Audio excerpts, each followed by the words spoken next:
የአማራ ፋኖ ብሔራዊ ንቅናቄ የሰጠውን ማስጠንቀቂያ ተከትሎ በበርካታ የአማራ ክልል ስፍራዎች የትራንስፖርት እንቅስቃሴ ተገድቦ ዋለ። በተለይ ከባህር ዳር መናኸሪያ የሚነሱ የትራንስፖርት አገልግሎቶች ተቋርጠው ውለዋል እናየዋለን። ካገረሸው የአሜሪካና ኢራን ውጥረት አንጻር ሲጠበቅ የነበረው የአሜሪካውና የፓኪስታኑ ውጭ ጉዳይ ሚኒስትሮች የዋሽንግተን ስብሰባ መጠናቀቁ ተሰምቷል። ጤና ይስጥልን ኢትዮ ፍሮንቶች ነን። አብራችሁን ስትቆዩ እነዚህን ጉዳዮች በስፋትና በጥልቀት በመረጃና ትንታኔ ትሰማላችሁ። እስከዛው ቻናላችንን ሰብስክራይብ፣ ላይክ እና ሼር እያደረጋችሁ አብራችሁን ቆዩ። የአማራ ፋኖ ብሔራዊ ንቅናቄ አፋብን የተሰኘው ታጣቂ ኃይል በአማራ ክልል ለ5 ቀናት የሚቆይ የእንቅስቃሴ እገዳ መጣሉን ተከትሎ ከባህር ዳር ወደ ተለያዩ ከተሞች የሚጓዙ አሽከርካሪዎች ትላንት አርብ ግንቦት 21 ቀን 2018 ዓ.ም ስራቸውን ማቆማቸው ታወቀ። በጎንደርና በደብረ ማርቆስ ከተሞች የሚገኙ የህዝብ ማመላለሻ አውቶቡስ መናኸሪያዎችም በተመሳሳይ አርብ ዕለት ምንም አይነት ስምሪት አላስተናገዱም። አፋብን ከሁለት ቀናት በፊት ባወጣው መግለጫ ከአርብ ግንቦት 21 ቀን 2018 ዓ.ም ጀምሮ ለተከታታይ 5 ቀናት ከአምቡላንሶች በስተቀር ሁሉም መንገዶች ለተሽከርካሪ ዝግ መደረጋቸውን አስታውቆ ነበር። ንቅናቄው በተሽከርካሪዎች ላይ ገደቡን የጣለው የህዝብን ደህንነት ለመጠበቅ ሲባል እንደሆነ በመግለጫውም አመልክቷል። ታጣቂ ቡድኑ በዚህ መግለጫው በአማራ ክልልና በሌሎች አካባቢዎች የተፋፋመ ጦርነት ባለበት ሁኔታ ገዢው ፓርቲ በመጪው ሰኞ ግንቦት 24 ቀን 2018 ዓ.ም የምርጫ ድግስ ማዘጋጀቱን ኮንኗል። ምርጫው ህዝቡን ባሳተፈ መንገድ እንደማይከናወንና የምርጫ ሂደትን ለማሳካት የሚያበቃ አንዳችም ቅድመ ሁኔታ ያልተሟላ መሆኑን ገዢው ፓርቲ እንደሚያውቅ የገለጸው አፋብን ሂደቱን የሚያከናውነው ዓለም አቀፍ ማህበረሰቡንና ሌላውን ኢትዮጵያዊ ጭምር ለማታለል እንደሆነ ወንጅሏል። ከመከላከያ ሰራዊት ጋር የሚደረጉ ውጊያዎች በበርካታ አካባቢዎች ከሌላው ጊዜ በባሰ ሁኔታ ተጠናክረው ቀጥለዋል ሲል በመግለጫው ያስታወቀው አፋብን ይህን ተከትሎ በሰላማዊ ዜጎች ላይ የሚደርሰውን ጉዳት ለማስቀረት የጉዞ እገዳ የያዘውን የጥንቃቄ መልእክት ማስተላለፍ አስፈላጊ ሆኖ መገኘቱን አብራርቷል። ይህን የእንቅስቃሴ እገዳ በመፍራት በባህር ዳር ከተማ የሚገኙ አሽከርካሪዎች አርብ ዕለት ከጉዞ ራሳቸውን አቅበው ውለዋል። በባህር ዳር ከተማ ትላንት ማለትም አርብ ከጠዋቱ 12 ሰዓት እስከ ረፋዱ 4 ሰዓት ድረስ ወደ ተለያዩ ከተሞች ህዝብ የሚያመላልሱ ሚኒባሶችና አውቶቡሶች አገልግሎት መስጠት አቁመዋል። በከተማዋ በሚገኙ የጎንደር በርና የጎጃም በር መናኸሪያዎችም ከሌላው ጊዜ ያነሱ ሚኒባሶችና አውቶቡሶች ያለ ስራ ቆመው ነበር። ሁለቱ መናኸሪያዎች አዲስ አበባን ጨምሮ ወደ ደብረ ማርቆስ፣ ጎንደርና ደሴ ከተሞች የሚጓዙ የህዝብ ማመላለሻዎችና መኪኖች ተሳፋሪዎችን የሚጭኑባቸውና የሚያወርዱባቸው ናቸው። ከነዚህ መናኸሪያዎች የሚነሱ ተሽከርካሪዎች ከመዳረሻቸው አስቀድሞ በሚገኙ የተለያዩ ከተሞች ለሚገኙ ነዋሪዎችም የትራንስፖርት አገልግሎትን ይሰጣሉ። ከባህር ዳር ወደ ጎንደር እስቴ ወረዳ ተሳፋሪዎችን የሚያጓጉዝ ሃይሩፍ ሚኒባስ ባለቤት የሆነ አንድ ግለሰብ አርብ ዕለት የነበራቸውን ጉዞ መሰረጃቸውን ተናግረዋል። ሚኒባሳቸውን በጎንደር በር መናኸሪያ ያቆሙት እኚሁ አሽከርካሪ ከጉዟቸው የታቀቡት በአፋብን የተላለፈውን የእንቅስቃሴ ገደብ ማስጠንቀቂያ ሰምተው እንደሆነም አስረድተዋል። አሽከርካሪው እገዳውን ተላልፈው ቢንቀሳቀሱ በታጣቂ ቡድኑ እርምጃ ሊወሰድብን ይችላል የሚል ስጋት እንዳላቸውም ገልጸዋል። ከባህር ዳር ወደ ፍኖተ ሰላም መጓዝ የነበረበት አንድ የህዝብ ማመላለሻ ሹፌርም ያለውን ተመሳሳይ ስጋት ገልጿል። የተላለፈውን እገዳ ፈርተን ስንቆም የመንግስት ስምሪቶች በቅጣት እያስፈራሩ ነው። እገዳውን ጥሰን ብንወጣ አደጋ ይደርስብናል። አይብለን ፈርተን ብንቀመጥ ደግሞ እዚህ መናኸሪያ ውስጥ መስራት አንችልም። በአጠቃላይ አጣብቂኝ ውስጥ ነን ያለነው ሲል አሽከርካሪው ያለበትን አስቸጋሪ ሁኔታ ያስረዳል። ይህንን ሐሳብ እንደርሱ በጎጃም በር መናኸሪያ ቆመው የሚሆነውን የሚጠባበቁ ሌሎች ሹፌሮችም ተጋብቷል።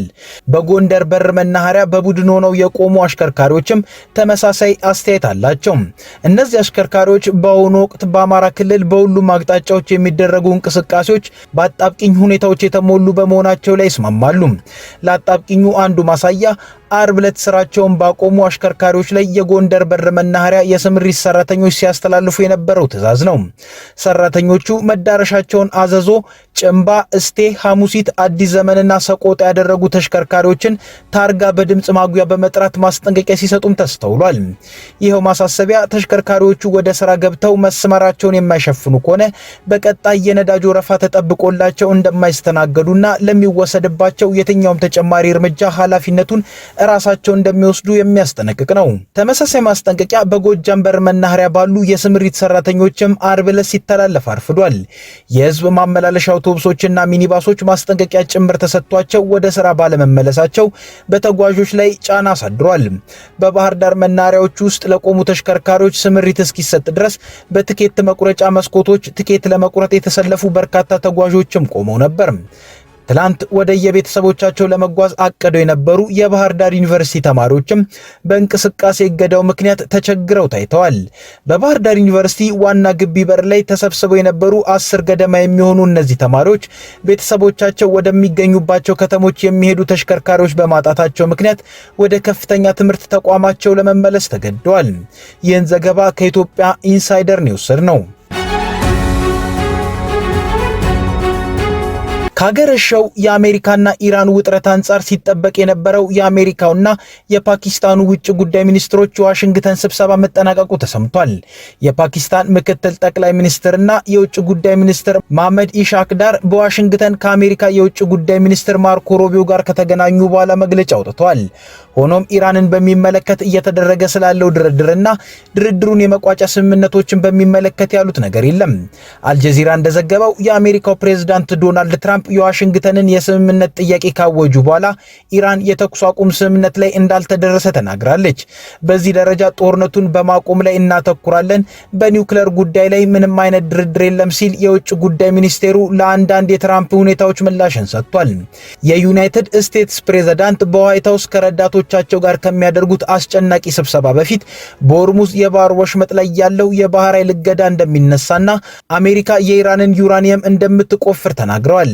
አሜሪካና ኢራን ስምምነት ላይ ከመድረሳቸው በፊት በርካታ የማያግባባቸውን ጉዳዮች መፍታት እንዳለባቸው የአሜሪካው ምክትል ፕሬዝዳንት ጄዲ ቫንስ ተናግረው ነበር።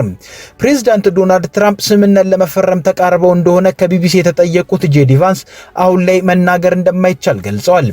ሁለቱ ሀገራት ስምምነት ላይ ከደረሱ የተኩስ አቁሙ በ60 ቀናት ይራዘማል። ስለ ኢራን የኒውክሌር መርሃ ግብርም ንግግርም ይጀመራል። ኢራንና አሜሪካ የስምምነት ማዕቀፍ ላይ ከስምምነት መድረሳቸውን የዋሽንግተን ባለስልጣናት ትላንት ሐሙስ ለቢቢሲ መግለጻቸው ይታወሳል። ሆኖም የኢራኑ ታስኒም የዜና ወኪል ስምምነቱ እንዳልተጠናቀቀና እንዳልተረጋገጠ ገልጿል። የአሜሪካ ምክትል ፕሬዝዳንት ጄዲ ቫንስ ዩራኒየም የማበልጸግ ጉዳይን ጨምሮ በአንዳንድ ነጥቦች ዙሪያ ድርድሮች እየተካሄዱ መሆኑንም ተናግረዋል። ስምምነት ላይ ተደርሶ እንደሆነ ተጠይቀውም እዚያ ነጥብ ላይ አልደረስንም፣ ግን ተቃርበናል፣ አሁንም ስራችንን እንቀጥላለን ያሉት ኢራን ዩራኒየም ማበልጸግ እንድታቆምና እስካሁን ያከማቸቻቸውን እንድታስወግድም አሜሪካ ጠይቃለች። ሁለቱ ሀገራት የተኩስ አቁም ካደረጉ ወዲህ ውይይታቸው በጥሩ ሁኔታ እየተካሄደ እንደሆነ ትራምፕ ሲናገሩ ተደምጧል። አሜሪካና ኢራን ለሳምንታት ሲያካሂዱት የነበረው ድርድር ወደ ስምምነት መቃረቡ እየተነገረ ባለበት በአሁኑ ሰዓት ኢራን ፍላጎቷ ተቀባይነት ያገኘው በንግግር ሳይሆን በሚሳኤሎቿ ነው ሲሉ ከፍተኛ ባለስልጣኗ ተናግረዋል። በኢራን እስላማዊ ሪፐብሊክ መንግስት ውስጥ ከፍተኛ ተደማጭነት ያላቸው የአገሪቱ ፓርላማ አፈ ጉባኤና ከአሜሪካ ጋር በሚደረገው ድርድር ዋነኛ ተደራዳሪ የሆኑት መሐመድ ባጋር ጋሊባፍ በኤክስ ገጻቸው ላይ ባሰፈሩት ጽሑፍ የኢራን ወታደራዊ አቅም ተጽዕኖ ፈጥሯል ብሏል። ጋሊባፍ ከአሜሪካ ጋር እየተካሄደ ስላለው ድርድር 3 ነጥቦችን አስቀምጠዋል። የመጀመሪያው ስምምነት ላይ የተደረሰው በንግግር ሳይሆን በሚሳኤሎቻችን ነው፣ በድርድሮቹ ላይ ያደረግነውም ይህንን ማስረዳት ነው ብለዋል። ሁለተኛው ነጥባቸው ደግሞ በድርድሩ ላይ በሁለቱ ወገኖች መካከል ስላለው አለመተማመን በማንሳት ዋስትናና ቃላትን አናምንም፣ ብቸኛው መመዘኛ ተግባር ነው፣ ሌላኛው ወገን የሚጠበቅበትን ሳያደርግ ምንም አይነት እርምጃ አይወሰድም ሲሉ ቀዳሚው እርምጃ ከአሜሪካ በኩል መሆን እንዳለበትም አመልክተዋል። የኢራን ከፍተኛ ባለስልጣን በሶስተኛ ያስቀመጡት ሐሳብ የየትኛውም ስምምነት አሸናፊ በቀጣይ ለሚመጣው ጦርነት በተሻለ ሁኔታ የተዘጋጀ ነው የሚል ሲሆን ከስምምነቱ በኋላ ኢራን ለየትኛውም አይነት ጥቃት ዝግጁ መሆኗን ገልጿል። የካቲት ወር መጨረሻ ላይ ተጀምሮ 3 ወራትን ባስቆጠረው ጦርነት አሜሪካና እስራኤል በኢራን ላይ ከባድ ጉዳትን ቢያደርሱም ኢራንን በበኩሏ በእስራኤልና በዙሪያዋ ባሉና የአሜሪካንን ጦር ባስጠለሉ የባህረ ሰላጤው ሀገራት ላይ ቀላል የማይባል ጉዳትን አድርሳለች። በተጨማሪም ለዓለም የነዳጅና የጋዝ ምርት ዝውውር ወሳኝ የሆነውን የሆርሙዝ ወሽመጥን በመዝጋት በመላው ዓለም ላይ ከፍተኛ ተጽዕኖን አሳድራለች። የእስራኤል ጠቅላይ ሚኒስትር ቤንያሚን ኔታንያሁ የእስራኤል መከላከያ ሰራዊት ጋዛ ውስጥ የሚቆጣጠረውን የግዛት ስፋት ወደ 70 በመቶ እንዲያሳድግ ትዕዛዝ መስጠታቸውን ገለጹ። ሐሙስ ዕለት በተካሄደ ኮንፈረንስ ላይ ንግግር ያደረጉት ጠቅላይ ሚኒስትሩ አሁን ሐማስን እያስጨነቅን ነው፣ አሁን የሰርጡን 60 በመቶ ግዛት እንቆጣጠራለን፣ ይህንን ታውቃላችሁ ሲሉ ተናግረዋል። አክለውም አሁን 50 በመቶ ላይ ነን፣ ወደ 60 እንሻገራለን፣ የሰጠው ትዕዛዝ ወደ ብለው ንግግራቸውን ገታ ሲያደርጉ ከታዳሚዎቹ መካከል አንዱ ወደ 100 ብሎ መልሷል። ኔታንያሁ ቀጥለውም ደረጃ በደረጃ እንሂድ፣ ከሁሉም በፊት 70 በመቶ ከዚያን ጀምር፣ በሁሉም አቅጣጫ እየገፋናቸው ነው፣ ከርዝራዦች ጋር እንጋፈጣለንም ሲሉ ተደምጠዋል። እስራኤል በጋዛ ያላትን ቁጥጥር ለማስፋት የምታደርገው እንቅስቃሴ በአሜሪካ ፕሬዝዳንት ዶናልድ ትራምፕ መሪነት በእስራኤልና ሐማስ መካከል ከተደረሰው የተኩስ አቁም ስምምነት የሚቃረን ነው። ኔታንያሁ ይህን እቅዳቸውን የተናገሩት እስራኤል ከተኩስ አቁም ስምምነቱ በተቃራኒ ጋዛ ውስጥ ጥቃት መፈጸሟን በቀጠለችበት ወቅት ነው። እስራኤልና ሐማስ የትራምፕን የጋዛ የሰላም እቅድ ለማስቀጠል በአሜሪካ አሸማጋይነት በሚካሄደው ቀጥተኛ ያልሆነ ድርድር ዘላቂ መፍትሄ አላመጡም። ተኩስ አቁሙ ተግባራዊ መሆን ከጀመረበት ጊዜ አንስቶ ቢያንስ 738 ፍልስጤማውያን እንደተገደሉ የተባበሩት መንግስታት እንደ ተአማኒ ምንጭ የሚቆጥረው የጋዛ ጤና ሚኒስቴር መረጃ ያሳያል። ጥቅምት ላይ በአሜሪካ አደራዳሪነት የተኩስ አቁም በተደረገበት ወቅት እስራኤል ጋዛ ውስጥ የሚኖራት ቁጥጥር 53 በመቶ እንደሚሆን ስምምነት ነበር። ከተኩስ አቁሙ ወዲህ የእስራኤል ጦር ጋዛ ሰርጥ ውስጥ ያለውን ቁጥጥር ከ60 በመቶ በላይ እንዳደረሰ ኔታንያሁ በተለያዩ ይፋዊ ንግግሮቻቸው ላይ አረጋግጠዋል። በስምምነቱ መሰረት የእስራኤል ጦር ቢጫ መስመር ተብሎ ወደሚታወቀው መስመር ማፈግፈግ ነበረበት። ይህ ተግባራዊ ቢሆን እስራኤል ጋዛ ውስጥ ያላት ቁጥጥር በ53 በመቶ ይገደብ ነበር። ባለ 20 ነጥቡ የሰላም እቅድ ያስቀመጠው ቀጣይ ደረጃ ሐማስ ትጥቅ እንዲፈታና የእስራኤል ወታደሮች እንዲወጡ ማድረግ ነበር። ይሁን እንጂ በእስራኤልና በፍልስጤሙ ታጣቂ ቡድን መካከል የሚደረገው ቀጥተኛ ያልሆነ ንግግር ተገጥቷል።